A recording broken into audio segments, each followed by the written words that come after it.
ആകാശവാണി.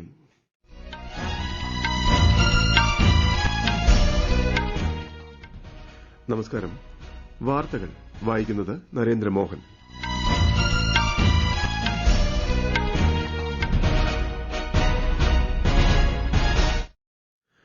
പ്രധാന വാർത്തകൾ. അയോധ്യയിൽ ഇന്ന് പ്രാണപ്രതിഷ്ഠ. ചടങ്ങിൽ പങ്കെടുക്കാനായി പ്രധാനമന്ത്രി നരേന്ദ്രമോദി അയോധ്യയിലെത്തും. പ്രതിഷ്ഠാ ചടങ്ങുകളോടെ ചരിത്രപരമായ ഒരു ഘട്ടം പൂർത്തിയാകുമെന്നും പ്രധാനമന്ത്രി നരേന്ദ്രമോദിയുടെ വ്രതം ശ്രീരാമനോടുള്ള സമ്പൂർണ്ണ ഭക്തിയുടെ ഉദാഹരണമാണെന്നും സന്ദേശത്തിൽ രാഷ്ട്രപതി ദ്രൌപദി മുർമു. 2024 രാഷ്ട്രീയ ബാലപുരസ്കാരങ്ങൾ രാഷ്ട്രപതി ഇന്ന് ന്യൂഡൽഹിയിൽ സമ്മാനിക്കും. സുപ്രീംകോടതി നൽകിയ സമയപരിധി അവസാനിച്ചതോടെ ബിൽക്കിസ് ബാനു കേസിൽ ശിക്ഷിക്കപ്പെട്ട ശേഷം ജയിൽ മോചിതരായ 11 പേരും കീഴടങ്ങി. കേരളത്തിന്റെ കാർഷിക മേഖലയിൽ അടുത്ത 5 വർഷത്തേക്ക് 2365 കോടി രൂപയുടെ ഇടപെടൽ നടത്തുമെന്ന് കൃഷിമന്ത്രി പി പ്രസാദ്. രഞ്ജി ട്രോഫി ക്രിക്കറ്റിൽ മുംബൈക്കെതിരെ കേരളത്തിന് 327 റൺസ് വിജയലക്ഷ്യം. വാർത്തകൾ വിശദമായി. അയോധ്യയിൽ ഇന്ന് പ്രാണപ്രതിഷ്ഠ. ഉച്ചയ്ക്ക് 12:20-നും 12:30-നും ഇടയിലുള്ള മുഹൂർത്തത്തിൽ പുതുതായി പണിതീർത്ത ക്ഷേത്രത്തിൽ ശ്രീരാമന്റെ ബാലവിഗ്രഹം പ്രതിഷ്ഠിക്കും. ചടങ്ങിൽ പങ്കെടുക്കാനായി പ്രധാനമന്ത്രി നരേന്ദ്രമോദി അയോധ്യയിലെത്തും. അയോധ്യ ക്ഷേത്ര പ്രതിഷ്ഠയ്ക്ക് മുന്നോടിയായി തമിഴ്നാട്ടിലെ ക്ഷേത്ര പര്യടനം പ്രധാനമന്ത്രി ഇന്നലെ പൂർത്തിയാക്കി. ധനുഷ്കോടി കോദണ്ഡരാമസ്വാമി ക്ഷേത്രത്തിൽ അദ്ദേഹം ദർശനം നടത്തി. നേരത്തെ രാമസേതു നിർമ്മിച്ചെന്ന് വിശ്വസിക്കപ്പെടുന്ന അരിച്ചാൽ മുനിയും പ്രധാനമന്ത്രി സന്ദർശിച്ചിരുന്നു. ആധ്യാത്മിക ആചാര്യന്മാർ ഉൾപ്പെടെ പ്രമുഖരുടെ നീണ്ട നിരയാണ് പ്രാണപ്രതിഷ്ഠാ ചടങ്ങിൽ പങ്കെടുക്കാൻ ഇന്ന് അയോധ്യയിലെത്തുന്നത്. വിശദാംശങ്ങളിലേക്ക്. പ്രാണപ്രതിഷ്ഠാ ചടങ്ങുകളോട് അനുബന്ധിച്ച് പുണ്യനദികളിലെയും തീർത്ഥങ്ങളിലെയും ജലം കൊണ്ട് രാംലല്ലയെ അഭിഷേകം ചെയ്യുന്ന ചടങ്ങ് ഇന്നലെ നടന്നു. ധർമ്മപഥ്, ലതാ ചൌക്ക്, സരയൂ തീരം ഉൾപ്പെടെയുള്ള അയോധ്യ പൂക്കളും ദീപങ്ങളും കാവ്യ പതാകകളും കൊണ്ട് അലങ്കരിച്ചിരിക്കുകയാണ്. പ്രതിഷ്ഠയ്ക്ക് ശേഷം ക്ഷേത്രമന്ദിരത്തിന്റെ നിർമ്മാണവുമായി ബന്ധപ്പെട്ട് പ്രവർത്തിച്ചവരുമായി ശ്രീ മോദി സംവദിക്കും. ശിവഭഗവാന്റെ പുരാതന മന്ദിരം പുനഃസ്ഥാപിക്കപ്പെട്ട കുബേർത്തിലയും അദ്ദേഹം സന്ദർശിക്കും. സുരക്ഷയ്ക്കായി 8000 പോലീസ് ഉദ്യോഗസ്ഥരെ വിവിധ മേഖലകളിലായി വിന്യസിച്ചിട്ടുണ്ട്. ഡ്രോൺ നിരീക്ഷണവും ഏർപ്പെടുത്തി. ആവശ്യമെങ്കിൽ വൈദ്യസഹായം നൽകുന്നതിനായി ഡൽഹി എയിംസിൽ നിന്നുള്ള മെഡിക്കൽ സംഘവും സജ്ജമാണ്. കേന്ദ്ര വാർത്താവിതരണ പ്രക്ഷേപണ മന്ത്രാലയവും പ്രസാർ ഭാരതിയും പ്രാണപ്രതിഷ്ഠാ ചടങ്ങിന്റെ തത്സമയ സംപ്രേഷണത്തിനായി വിപുലമായ ക്രമീകരണങ്ങളാണ് ഒരുക്കിയിരിക്കുന്നത്. News desk, Akashvani. അയോധ്യ രാമക്ഷേത്ര പ്രതിഷ്ഠാ ചടങ്ങിന് മുന്നോടിയായി ആശംസകളുമായി രാഷ്ട്രപതി ദ്രൌപദി മുർമു. പ്രാണപ്രതിഷ്ഠ നടത്തുന്ന പ്രധാനമന്ത്രിക്ക് ആശംസകൾ നേർന്ന് രാഷ്ട്രപതി ദ്രൌപദി മുർമു കത്തയച്ചു.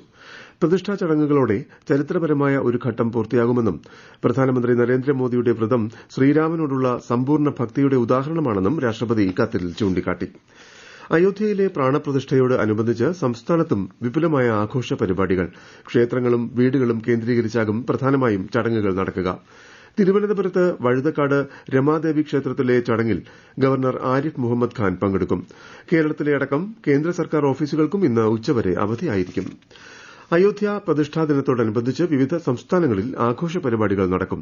ഭോപ്പാൽ, ജയ്പൂർ, നോയിഡ, ഇൻഡോർ, കൊൽക്കത്ത ഉൾപ്പെടെ നഗരങ്ങളിലും വിപുലമായ ആഘോഷങ്ങളുണ്ട്. പ്രധാന ക്ഷേത്രങ്ങളിൽ പ്രത്യേക പ്രാർത്ഥനകൾ നടക്കും. ഉത്തരേന്ത്യയിൽ ഭജന പരിപാടികളും ഘോഷയാത്രകളും സംഘടിപ്പിക്കും. പ്രതിഷ്ഠാ ദിനത്തോടനുബന്ധിച്ച് വിവിധ സംസ്ഥാനങ്ങളിൽ സമ്പൂർണ്ണമോ നിയന്ത്രിതമോ ആയ അവധി പ്രഖ്യാപിച്ചിട്ടുണ്ട്. ദേശീയ ബാലപുരസ്കാരങ്ങൾ രാഷ്ട്രപതി ദ്രൌപദി മുർമു ഇന്ന് ന്യൂഡൽഹിയിൽ നടക്കുന്ന ചടങ്ങിൽ സമ്മാനിക്കും. കല, സംസ്കാരം, ധീരത, സാമൂഹിക സേവനം, കായികം തുടങ്ങിയ മേഖലകളിൽ മികച്ച നേട്ടങ്ങൾ കൈവരിച്ച 5-നും 18-നും ഇടയിൽ പ്രായമുള്ള 19 കുട്ടികൾക്കാണ് പുരസ്കാരം നൽകുന്നത്. പുരസ്കാര ജേതാക്കളിൽ 10 പെൺകുട്ടികളും 9 ആൺകുട്ടികളുമാണ് ഉള്ളത്. മഹാരാഷ്ട്രയിലെ നന്ദുർബാർ ജില്ലയിൽ നിന്നുള്ള ആദിത്യ ബർമനയ്ക്ക് മരണാനന്തര ബഹുമതിയായാണ് പുരസ്കാരം സമ്മാനിക്കുക. 2 പേരുടെ ജീവൻ രക്ഷിച്ച ധീരമായ പ്രവൃത്തിക്കാണ് പുരസ്കാരം. ഭരണവ്യവസ്ഥയിൽ നിയമങ്ങളുടെയും നടപടിക്രമങ്ങളുടെയും ചട്ടക്കൂടിനുള്ളിൽ നിന്നുകൊണ്ട് പ്രശ്നങ്ങൾ മനസ്സിലാക്കി പരിഹരിക്കുന്നത് ഫലപ്രദമായ പ്രശ്നപരിഹാരത്തിലേക്ക് നയിക്കുമെന്ന് കേന്ദ്ര ആഭ്യന്തരമന്ത്രി അമിത്ഷാ. റായ്പൂരിൽ നിയമസഭയിലേക്ക് പുതുതായി തിരഞ്ഞെടുക്കപ്പെട്ട അംഗങ്ങൾക്കായുള്ള പരിശീലന പരിപാടിയെ അഭിസംബോധന ചെയ്യുകയായിരുന്നു അദ്ദേഹം. പൊതുജനങ്ങളും സർക്കാരും തമ്മിൽ ശക്തമായ ബന്ധം കെട്ടിപ്പടുക്കാൻ ശ്രീ ഷാ നിയമസഭാംഗങ്ങളോട് ആവശ്യപ്പെട്ടു. ഛത്തീസ്ഗഡിലെ ഇടതുപക്ഷ തീവ്രവാദവുമായി ബന്ധപ്പെട്ട സ്ഥിതിഗതികൾ റായ്പൂരിൽ ഇന്നലെ വൈകുന്നേരം ചേർന്ന ഉന്നതതല യോഗത്തിൽ കേന്ദ്ര ആഭ്യന്തരമന്ത്രി അമിത്ഷാ അവലോകനം ചെയ്തു. ജമ്മുകശ്മീർ വടക്കുകിഴക്കൻ മേഖല ഇടതുപക്ഷ തീവ്രവാദം എന്നീ 3 ആഭ്യന്തര സുരക്ഷാ സാഹചര്യങ്ങളിൽ ഗണ്യമായ പുരോഗതി കൈവരിച്ചിട്ടുണ്ടെന്നും അക്രമത്തിൽ 75% കുറവുണ്ടായതായും ശ്രീ ഷാ പറഞ്ഞു. ഗുജറാത്തിൽ ബിൽക്കിസ് ബാനു കേസിൽ ശിക്ഷിക്കപ്പെട്ട ശേഷം ജയിൽ മോചിതരായ 11 പേരും ഇന്നലെ കീഴടങ്ങി. ഗോധ്ര സബ് ജയിലിലെത്തിയാണ് ഇവർ കീഴടങ്ങിയത്. 2 ആഴ്ചയ്ക്കുള്ളിൽ 11 പേരും കീഴടങ്ങണമെന്ന് കഴിഞ്ഞ മാസം 8-ന് സുപ്രീംകോടതി വിധിച്ചിരുന്നു. കോടതി നിശ്ചയിച്ച സമയപരിധിക്കുള്ളിൽ എല്ലാവരും കീഴടങ്ങുകയായിരുന്നു. ഈ വാർത്തകൾ ആകാശവാണിയിൽ നിന്ന്. ആകാശവാണി വാർത്തകളും വാർത്താധിഷ്ഠിത പരിപാടികളും all India radio news Thiruvananthapuram എന്ന യൂട്യൂബ് ചാനലിൽ ലഭ്യമാണ്. കൂടുതൽ വാർത്തകൾക്കായി @all India radio news Thiruvananthapuram എന്ന ഫേസ്ബുക്ക് പേജും @AER_News_TVM എന്ന എക്സ് ഹാൻഡിലും സന്ദർശിക്കാം.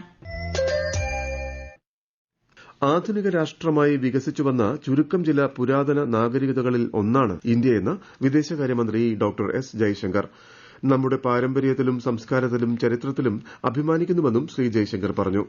തന്റെ ആദ്യ നൈജീരിയൻ സന്ദർശനത്തിനിടെ അവിടുത്തെ ഇന്ത്യൻ സമൂഹവുമായി സംവദിക്കുകയായിരുന്നു അദ്ദേഹം. അമേരിക്കയെപ്പോലുള്ള ഒരു സമ്പന്ന രാഷ്ട്രം 3 വർഷത്തിനുള്ളിൽ നടത്തുന്ന പണരഹിത ഇടപാടുകൾ ഇന്ത്യ 1 മാസത്തിനുള്ളിൽ നടത്തുന്നതായി അദ്ദേഹം പറഞ്ഞു. 3 ദിവസത്തെ നൈജീരിയൻ സന്ദർശനം നാളെ അവസാനിക്കും. ഐക്യരാഷ്ട്രസഭ ജനറൽ അസംബ്ലിയുടെ 78ാം സമ്മേളനത്തിന്റെ അധ്യക്ഷൻ ഡെന്നിസ് ഫ്രാൻസിസിന്റെ ഇന്ത്യ സന്ദർശനത്തിന് ഇന്ന് തുടക്കമാകും. ജനുവരി 26 വരെ നീണ്ടുനിൽക്കുന്ന 5 ദിവസത്തെ സന്ദർശനത്തിൽ ഡെന്നിസ് ഫ്രാൻസിസ് വിദേശകാര്യമന്ത്രി എസ് ജയശങ്കറുമായി കൂടിക്കാഴ്ച നടത്തും. ഐക്യരാഷ്ട്രസഭയുടെ പരിഷ്കരണം, സുരക്ഷാ സമിതി വിപുലീകരണം തുടങ്ങിയ സുപ്രധാന വിഷയങ്ങൾ ചർച്ചയാകും. ഉഗാണ്ടയിലെ കമ്പാലയിൽ നടക്കുന്ന 3ാമത് ദക്ഷിണ ഉച്ചകോടിയുടെ ഉദ്ഘാടനത്തിൽ കേന്ദ്ര വിദേശകാര്യ സഹമന്ത്രി വി മുരളീധരൻ പങ്കെടുത്തു. ഉച്ചകോടിയുടെ പശ്ചാത്തലത്തിൽ അദ്ദേഹം ബോട്സ്വാന വിദേശകാര്യമന്ത്രി ഡോക്ടർ ലെമോഗാങ് ക്വെപ്പയുമായി കൂടിക്കാഴ്ച നടത്തി. കൃഷി, ഭക്ഷ്യ സംസ്കരണം, ആരോഗ്യം, വിദ്യാഭ്യാസം എന്നീ മേഖലകളിലെ ഉഭയകക്ഷി ബന്ധം മെച്ചപ്പെടുത്തുന്നതിനായുള്ള ബോട്സ്വാന വിദേശകാര്യമന്ത്രിയുടെ ആശയങ്ങളെ ശ്രീ വി മുരളീധരൻ അഭിനന്ദിച്ചു. ഒമാൻ രാഷ്ട്രീയകാര്യ അണ്ടർ സെക്രട്ടറി ഖലീഫ അൽ ഹാർത്തിയുമായും അദ്ദേഹം കൂടിക്കാഴ്ച നടത്തി. സൊമാലിയൻ ഉപപ്രധാനമന്ത്രി സലാ അഹമ്മദ് ജനയുമായും ശ്രീ മുരളീധരൻ ചർച്ചകൾ നടത്തി. ഈ മാസം 20-ന് ആരംഭിച്ച സന്ദർശനം ഇന്ന് അവസാനിക്കും. സർക്കാർ കൈമാറിയ നയപ്രഖ്യാപന പ്രസംഗത്തിന്റെ കരടിന് ഗവർണർ ആരിഫ് മുഹമ്മദ് ഖാൻ അനുമതി നൽകിയതായി സൂചന. ഇതു സംബന്ധിച്ച ഫയൽ രാജ്ഭവൻ ഇന്ന് സർക്കാരിന് കൈമാറിയേക്കും. നയപ്രഖ്യാപന പ്രസംഗത്തോടെ നിയമസഭയുടെ ബജറ്റ് സമ്മേളനത്തിന് തുടക്കമാകും. കേരളത്തിന്റെ കാർഷിക മേഖലയിൽ 2024 മുതൽ 5 വർഷത്തേക്ക് 2365 കോടി രൂപയുടെ ഇടപെടൽ നടത്തുമെന്ന് കൃഷിമന്ത്രി പി പ്രസാദ്. വൈക്കം നിയോജക മണ്ഡലത്തിൽ ഉൾപ്പെട്ട തലയാഴം, കല്ലറ ഗ്രാമപഞ്ചായത്തുകളിലെ CKN, കളപ്പുരയ്ക്കൽക്കരി, മുണ്ടാർ 5 എന്നീ പാടശേഖരങ്ങളിൽ 5 കോടി രൂപ മുടക്കുന്ന വിവിധ അടിസ്ഥാന സൌകര്യ വികസന പ്രവർത്തനങ്ങളുടെ നിർമ്മാണോദ്ഘാടനം നിർവഹിച്ച് സംസാരിക്കുകയായിരുന്നു മന്ത്രി. കേന്ദ്ര ജനക്ഷേമ പദ്ധതികൾ ജനങ്ങളിലേക്ക് എത്തിക്കുക എന്ന ലക്ഷ്യത്തോടെ നടപ്പാക്കുന്ന വികസിത് ഭാരത് സങ്കൽപ് യാത്രയുടെ പര്യടനം വിവിധ ജില്ലകളിൽ പുരോഗമിക്കുന്നു. തിരുവനന്തപുരം ജില്ലയിലെ പര്യടനം നാളെ സമാപിക്കും. മലപ്പുറം ജില്ലയിൽ യാത്ര പുരോഗമിക്കുകയാണ്. വയനാട് ജില്ലയിലെ യാത്ര ഇന്ന് സമാപിക്കും. ഡൽഹിയിൽ നടക്കുന്ന റിപ്പബ്ലിക് ദിന പരേഡ് വീക്ഷിക്കാൻ പ്രത്യേക ക്ഷണിതാക്കളായി കോഴിക്കോട് സ്വദേശികളായ ദമ്പതികൾക്ക് അവസരം. കോടഞ്ചേരി ഗ്രാമപഞ്ചായത്തിൽ താമസിക്കുന്ന ഗോത്ര വിഭാഗത്തിൽപ്പെടുന്ന PT രാജേഷിനും ശാന്തിക്കുമാണ് ഈ അവസരം ലഭിച്ചത്. തിരുവനന്തപുരത്തുള്ള ഇവർ ഇന്ന് ഡൽഹിയിലേക്ക് പുറപ്പെടും. വകുപ്പിലെ ഒരു ഉദ്യോഗസ്ഥരും ഇവരെ അനുഗമിക്കുന്നുണ്ട്. കായിക മേഖലയിൽ ആഗോള പങ്കാളിത്തവും നിക്ഷേപവും ലക്ഷ്യമിട്ട് കേരള സർക്കാർ സംഘടിപ്പിക്കുന്ന പ്രഥമ രാജ്യാന്തര കായിക ഉച്ചകോടിക്ക് നാളെ തുടക്കമാകും. തിരുവനന്തപുരം ഗ്രീൻഫീൽഡ് സ്പോർട്സ് ഹബ്ബിൽ വൈകിട്ട് 6-ന് മുഖ്യമന്ത്രി പിണറായി വിജയൻ ഉദ്ഘാടനം ചെയ്യും. കായികമന്ത്രി വി അബ്ദുറഹ്മാൻ അധ്യക്ഷനാകും. രഞ്ജി ട്രോഫി ക്രിക്കറ്റിൽ മുംബൈ കേരള മത്സരം ആവേശകരമായ അന്ത്യത്തിലേക്ക്. 3ാം ദിനം 2ാം ഇന്നിംഗ്സിൽ മുംബൈ 319 റൺസിന് പുറത്തായി. 327 റൺസ് വിജയലക്ഷ്യം പിന്തുടരുന്ന കേരളം 2ാം ഇന്നിംഗ്സിൽ വിക്കറ്റ് നഷ്ടമില്ലാതെ 24 റൺസ് എന്ന നിലയിലാണ്.